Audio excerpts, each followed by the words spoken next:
大家好啦，呢個係一個舒壓軌道陀螺啦。咁玩佢嘅方法咧有兩個嘅。第一個辦法咧就係我哋可以見到呢度有3粒珠啦。咁我哋就諗辦法咧，將一啲珠咧移到上面嘅軌道或者下面嘅軌道。咁點做咧？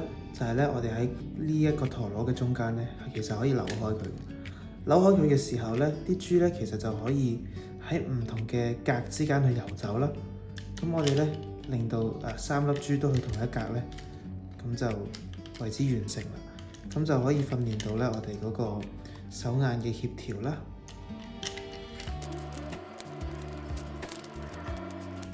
好啦，咁我哋而家可以見到咧3粒鐵珠咧都喺上面呢一格入邊，咁咧就為之完成咗呢一種嘅玩法啦。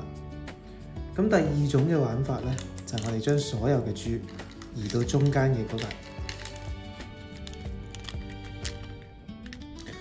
我哋而家咧可以見到咧3粒珠咧都係喺中間嘅。呢個時候咧，我哋就捉住陀螺嘅兩端，咁樣搖佢。咁咧呢啲鐵珠咧，因為離心力嘅關係咧，就會喺個陀螺入邊轉嘅。